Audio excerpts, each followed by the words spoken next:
I should, actually, before we begin, nothing is happening, just focus here. Before we begin, I want to sort of talk about the unconventional nature that this presentation is, and I promise I'll stand right here from here on out. Because I'm actually going to have you guys choose the path that this presentation takes. I've already taken you down one path, so we'll just go through that path, unfortunately, or fortunately. So if you're familiar with the movie, the show on Netflix called Bandersnatch, it was like a choose your own adventure thing that they got sued about. Well, if I ever get sued, that's a good problem to have, so I'm going to go with it.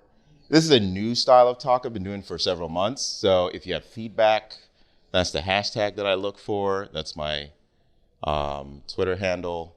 There were 2 tracks to begin. There was just show me the goods on AR, which is why you're here, versus tell me the narrative as to why I got into AR, and then show me the goods. So I actually took you down the sugar puffs path. This is, sugary and puffy. That's my daughter. Why am I standing here?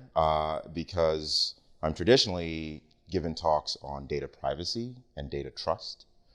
But for 17 years, I've been a product manager. I'm actually a Google developers expert for product strategy.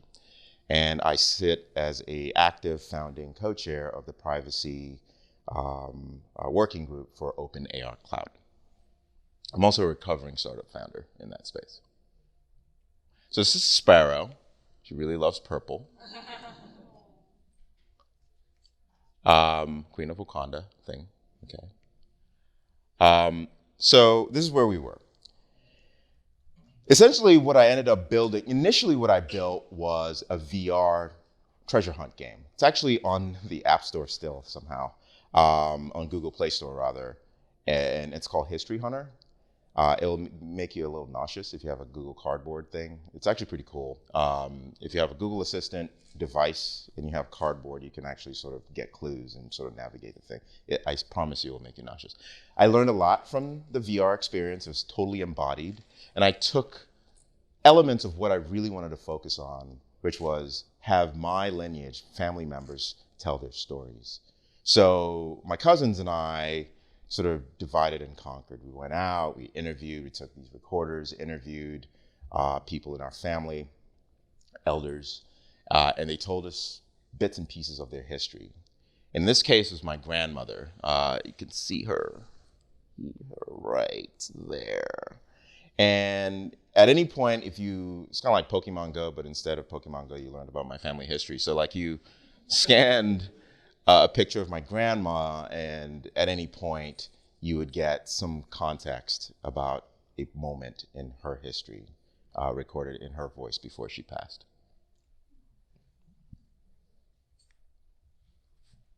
So with that setting, where do you guys want to go?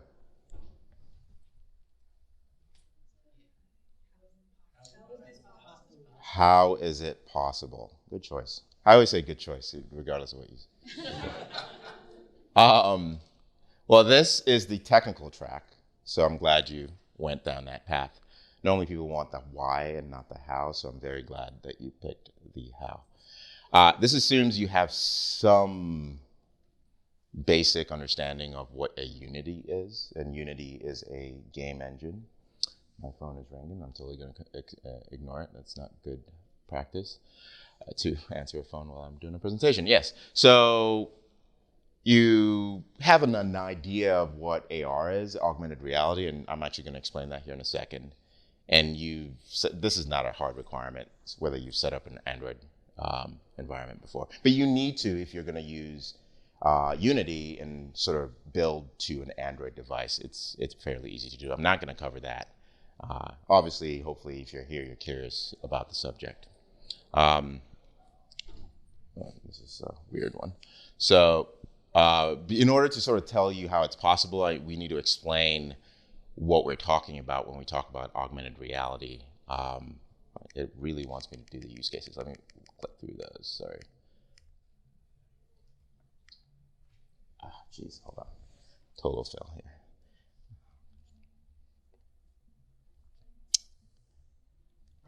So yes, the key takeaway today is for you to understand how easy it is to build for augmented reality.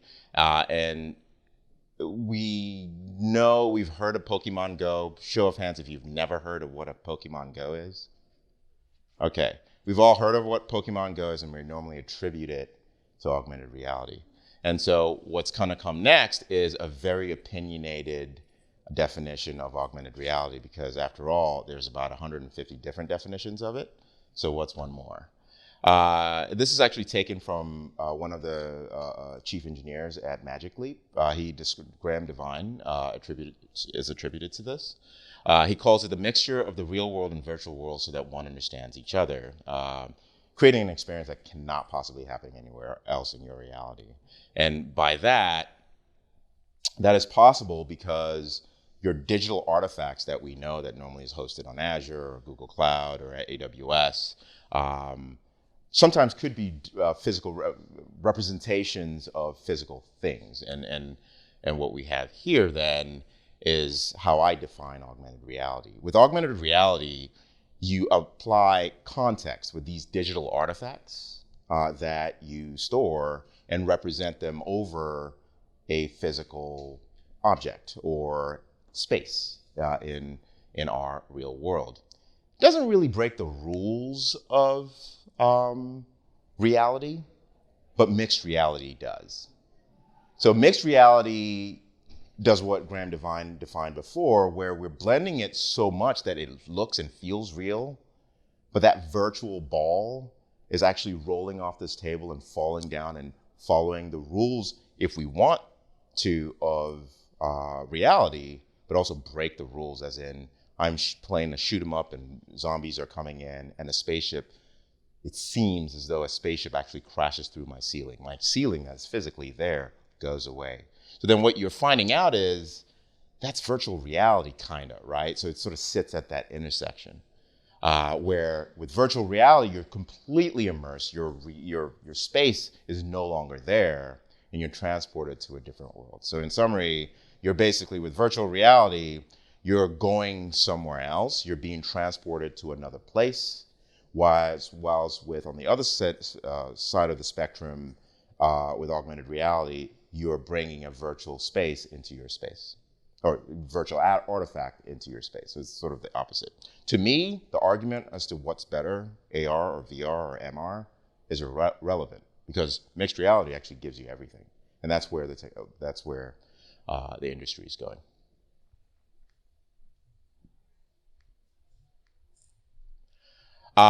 This was taken from, and I totally screwed this up. You guys don't want to go down this path. So let me jump right into the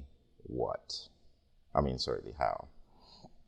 So ARCore is a library. It's one of many libraries like it that allows you to create immersive experiences with augmented reality, either extending your current applications or to make them AR capable.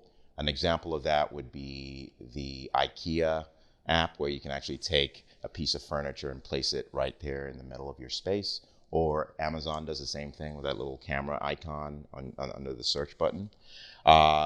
This is Google's flavor of it. And I'm going to be talking today about one of the functions of their API called Augmented Images. Note, the name of the talk is the R in AR is data. And so what does that mean? If we're reading information in the real world to a computer vision apparatus like your camera on your phone, what can you do with that data? And goes back to that story where I showed you that picture frame, that information that was coming from that physical world was data that I then overlaid with voice and in order to provide context. Apple calls it ARKit, Google calls it ARCore, Unity calls it AR Foundations, Snapchat calls it Lens Studio. There's so many different ways to achieve the same goal. I'm not shilling for one person or one company or another. So there are a couple of core fundamentals to make AR possible, because you guys wanted to know how this is possible. One is environmental understanding, which essentially is, in order for me to do any of the magic that I'm talking about, the camera or the computer needs to know what it's looking at. And so we'll get into that. Next is motion tracking. Now that the computer understands what it's looking at, how do you anchor a digital artifact in your space or overlaid over an object, whatever you're trying to do, while persisting that physical or that digital artifact in a way that you can walk around it in order to feign a sense of realism around it. So that's very important. Next is light estimation. We understand what we're looking at.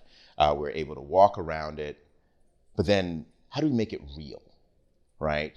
Light estimation is very, very hard work. And SDKs and APIs such as ARCore or ARKit do a lot of the math for you in order to sort of understand how like the light spectrum is hitting a specific object. Does it cast shadows just like the real world objects? So I have a virtual cat on a physical chair in a brightly lit room that has directional light coming in from the left. Of course, the shadow is going to be showing on the right. Does the cat cast a similar shadow as the chair? Very, very important. And then the last one, which is very recent, is being able to share 1, 2, and 3 with others. So Google calls their sort of multiplayer experiences through an API, they call it cloud anchors.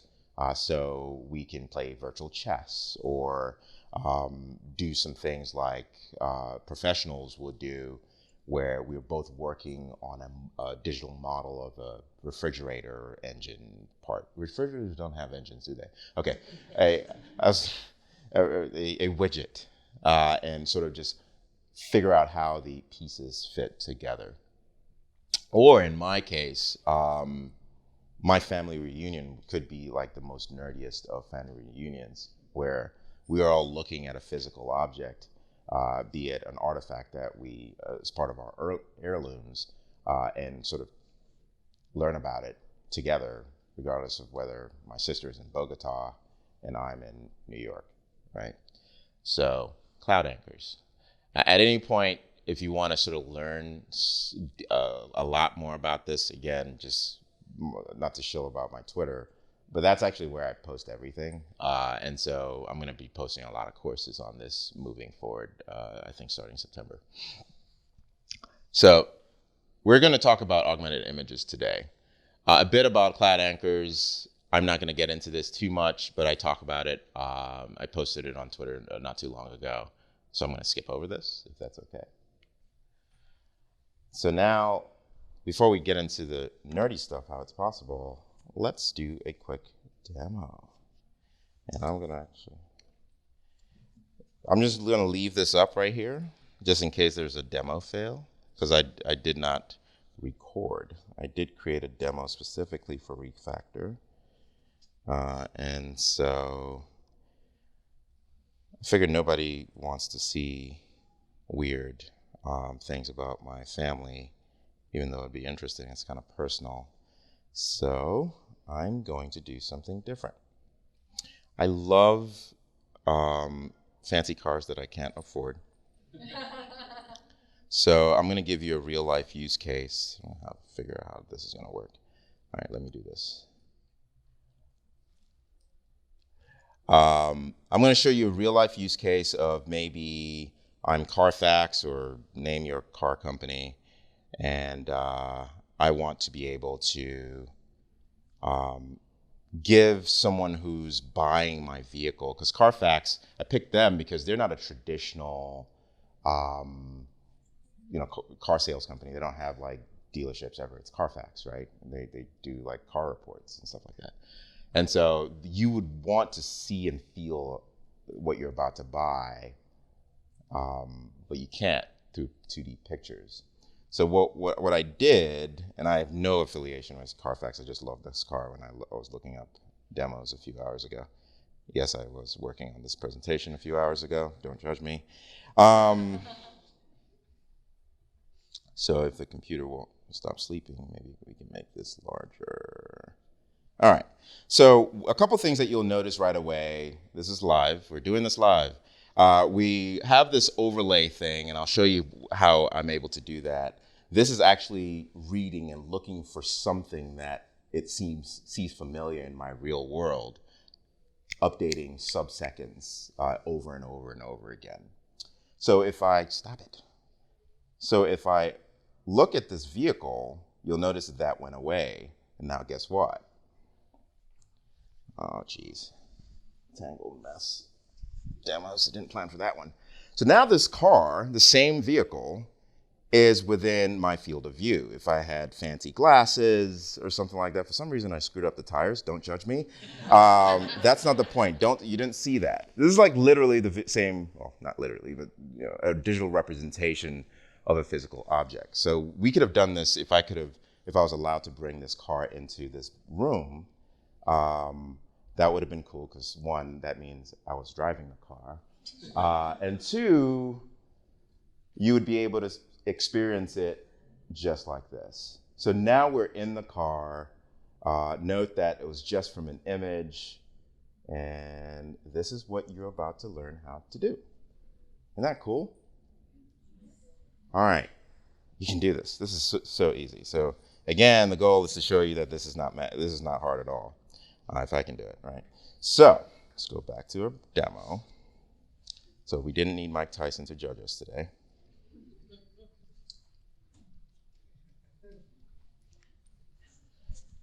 How is this possible, you want to know? How do we do this? One, we need a compatible phone. ARCore, unlike Vuforia and some of the other different platforms to do this, is still rolling out, still nascent. So there are a couple phones that won't be supported out the gate. It uses a regular phone camera, but you have to have the compute in order to, translate a lot of what we're trying to accomplish. So list of supported devices, it's growing every day. More than likely your phone currently supports it. As of Unity 2007 for that thing, sorry, I'm not gonna repeat that. This version and on, I would suggest using the latest Unity build, which will obviously read the docs if there are any changes with what I'm about to say, because this is changing so rapidly. Obviously, you need an SDK. In this case, we're doing ARCore. You can swap this in with Unity's baked in AR toolkit or tooling, which is, I think they call Unity Foundations. All right. We could go down the super nerdy track, or we can go down design principles, and I'm going to choose for you.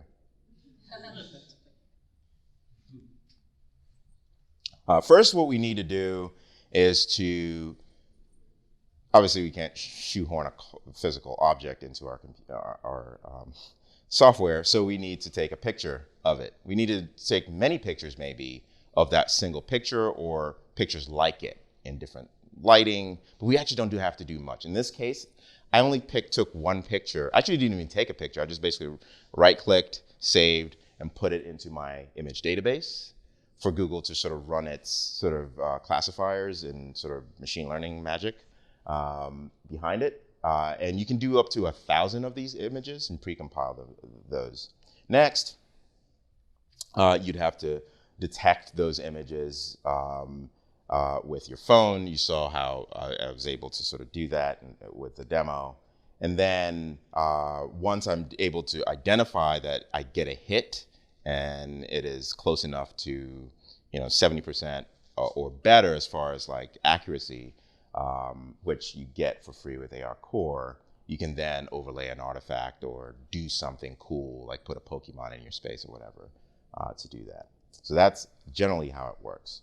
So first, adding images to a database. That in Unity, you can do this with Android Studio as well if you're so brave.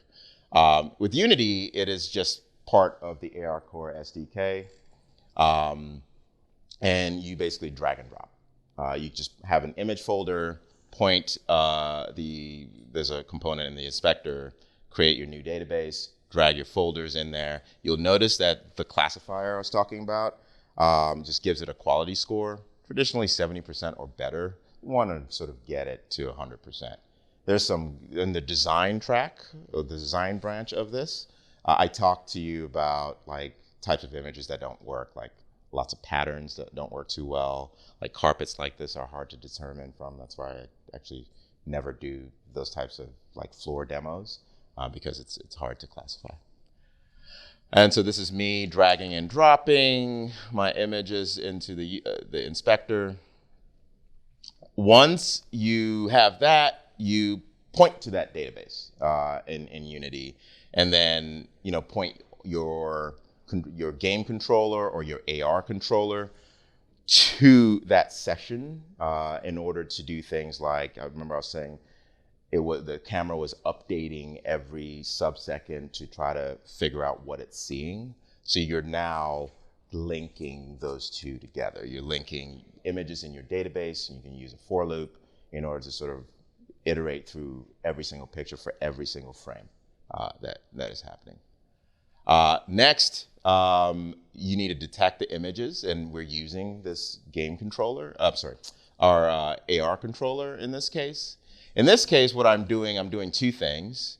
For every time the Unity updates, let's use this. I'm basically, again, iterating over all of my images within the database, getting a hit, and doing something with it. Now, this is what I choose to do, is to say, if I get a hit, I'm only trying to represent that car in my space. So I'm telling it where to find it.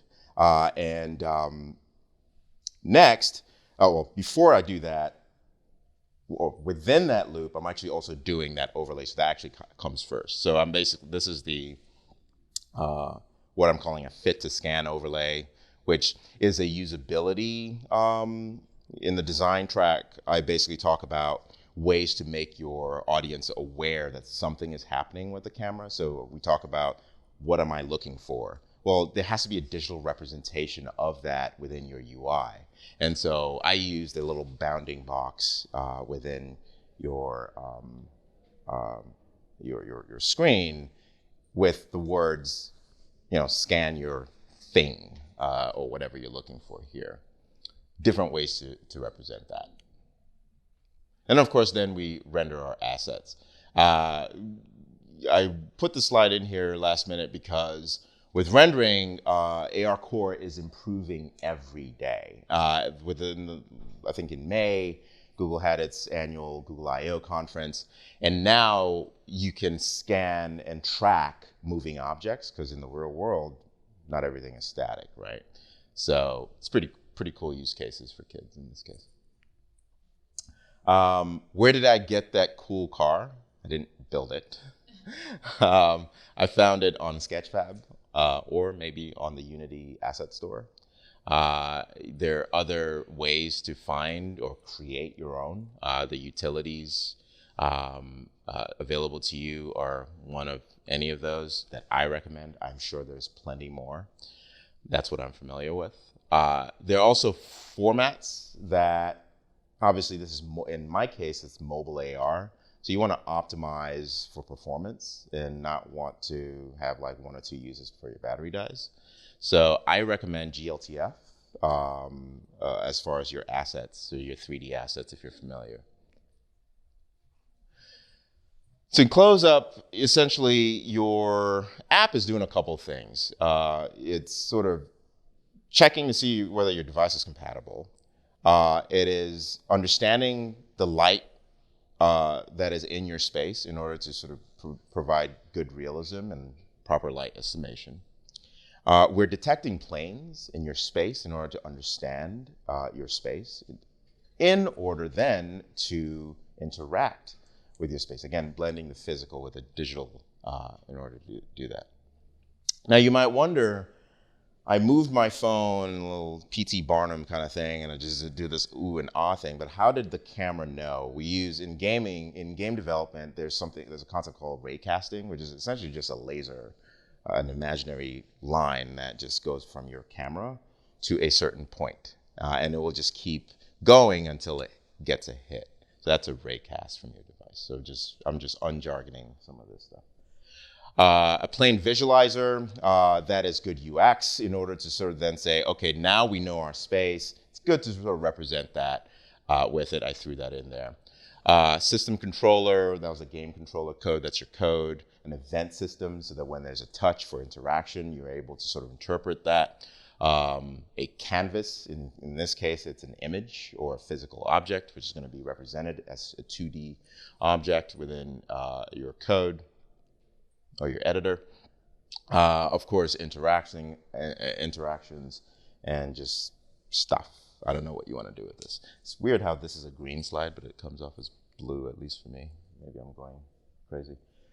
The types of images that you can import into the image database can be a PNG, a JPEG, or JPEG. Okay. I wrote this. I don't know why I had that distinction. It's probably from the docs. So read the docs.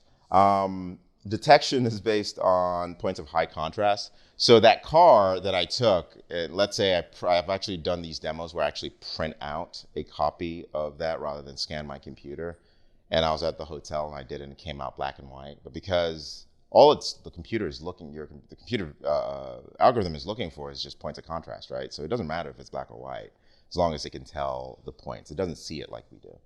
And it doesn't need to. Image needs to be large enough. It needs, saying like patterns and stuff like that suck. And so don't do that. That last point is how fast technology goes. The last time I gave this talk, I always advised don't try to track moving objects. That's now obsolete. I should probably remove that. You can do that now with ARKit from WWDC a couple days ago. They blew my mind with what they were able to do. And as of Google I/O, Google is able to do that. Vuforia, also the industry leader with marker-based AR. I can't believe I'm talking about augmented reality. I've never mentioned marker-based AR, which is actually augmented images is a marketing term to distinguish the innovations that Google are doing on marker-based AR. So the marker is the 2D physical artifact, and that's how we're representing that. So I'm actually going to skip this part in order to allow you guys to ask questions. But I should mention that I have this on my GitHub. I should probably summarize. But I have this on my GitHub page, and I'll be doing a blog post about this, about how I introduced this talk with my daughter in that story. And that is also a video. I did a TEDx open call, open mic night thing, and it's recorded. Yeah, physical and digital. So, any questions? I can ask you some questions about. Were you pointing at me? Oh yeah. Okay. First, yeah. Go ahead. So, a lot of this you've been talking about for Android, but how much does this? I understand like Unity would apply, but how much does this apply if you're using iOS? Yeah, so that's why I use Unity in order to sort of build to any build target that is supported. And ARCore out the gate does support iOS if I choose to use Unity to build it out. If I used Android Studio, I'm just locked in to an Android device. Same thing, if I used ARKit, I'm locked in with iOS devices. However, I actually recommend that you explore AR Foundations by Unity, which works to their strength of just making things multi-platform compatible. Yeah, they actually pull in ARKit and ARCore and anything else as part of a package that you can play with. I'll also say, why do it natively? Consider WebXR. or web AR. Is there APIs like A-Frame or React VR or React AR that you can also explore? Thank you. I'm sorry. Do you have to, is collision geometry for the items that it's, like say it sees that table? Right. Are there any, is that just automatically created by the AI, or do you have to specify that when you are doing your models or anything that might be brought in? Like, so you just brought that car in. Right. So it's from a 3D model. Would I have to create collision geometry for that, or is it just? You get that for free with a lot of these APIs. So the question was, how does collision geometry or occlusion sort of play into how you interact with, how your virtual object interacts with the real world? You get that for free. I didn't bake that into this app. There API calls that you can make in order to sort of represent that this thing is moving, and when it gets to a certain point, once you're able to sort of detect the plane that you're talking about, so the table in your example, if you want the object to sit on the table, you do that. That's a very good question, and I'm actually going to show you another demo because of that question. And so, sorry. Let's see. Oh, sorry. How are we doing on time? 10 minutes. Okay, great. I'm between you and lunch, I think. No. There's another one after this. I'm not between you and lunch. So we can keep going. We'll do it live. So, sorry. Good. All right. So I want to show you, what was I trying to show you? Oh boy, I totally forgot. AR elements, yes. So AR elements is actually available on the Google Play Store, if you are so lucky. And so right now, even though I promised that it's very tough to, notice how hard it is to find this thing because of the carpet. Oh, geez. Okay. We're just going to put it right here. And you can experience this on your own. So you'll notice the shadows. You'll notice I can walk around this thing, and it's introducing me to this audio, but I don't think you see. So collision, let's do object manipulation is probably closest. And so I'm gonna go to touch interaction, vertical interaction, present. Oh, no, this doesn't really get to what you're asking for, but we're already here, so why not? We'll pick one of these. We'll say virtual weight. So this is my favorite. This is a little, call him Rex. Oh wait, no, this is not Rex. Okay. So this essentially just shows, oh geez. Essentially sort of shows what else you can do with that geometry thing, just sort of signifying weight. This is actually a terrible demo, sorry. But you'll notice what happens when I pick this up. What we could have also done is, this is not collision detection, I'm actually so annoyed. User environment, probably. All right, so we'll say blank triggers, you'll go big, multiple surfaces maybe, I don't know. Definitely check this out, download it. I really do like this demo. All right, so what we're gonna actually sort of do is we're gonna see whether we can put it on my computer, and it's gonna jump, and it lands on my computer and just lands back. This is called AR elements, right? So you notice that it understood my space enough to detect that this was a surface. So you get that for free with a lot of these SDKs. Isn't that amazing? Exactly, you don't have to do that. I'm a lazy developer. I don't want to do math. WebGL and all that stuff. No thanks. So that's it. Any other questions? I think we may be at time. 5 more minutes. Hit me. If not, I'm available for the rest of the day. And if you have any questions, question. Do you think Magic Leap is going to actually live up to the hype? I think so. I think Magic Leap is, at least given what I saw with, I don't own one, but I was able to sort of play with it. It definitely lived up to the hype, at least from my perspective. I've known a lot of people sort of talk about it. I can't remember who it was talking about the onboarding experience where he's in his room and he thinks Magic Leap isn't working, but he hears noises. And he's in a room, he's got a window, and he's looking around after he's scanned the room and everything. And he's hearing like a whale noise.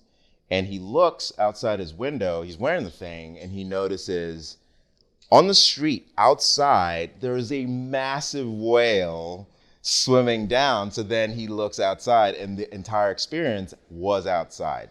Like, that blew my mind. And to that end, we were actually talking to them. Graham was talking about a demo where there's so many different kinds of experiences that we don't know whether Magic Leap is actually going to sort of gravitate towards. You notice that Google Glass failed and flopped in the consumer space, but is thriving in enterprises and helping hands-on workers do work more efficiently. HoloLens also did that pivot. Initially, I thought HoloLens was going to be a Xbox kind of experience because their initial demo just blew my mind in that sense. Magic Leap wants to be at the entertainment vector. Like they actually coined a phrase called cinematic reality, and that is a market that is untapped. And so they want to sort of they're partnering, if you look at their partnerships with NBA, with a lot of Disney, a lot of Pixar, they want to sort of just carve out their own niche, and it's not tested. So short answer is I have no idea if they're going to succeed or not, but at least with what I've seen, it is amazing. So yeah, I'll be around. We're at time. If you have any projects that you're working on, you want me to help fix, or you want to get started with your environment, come grab me.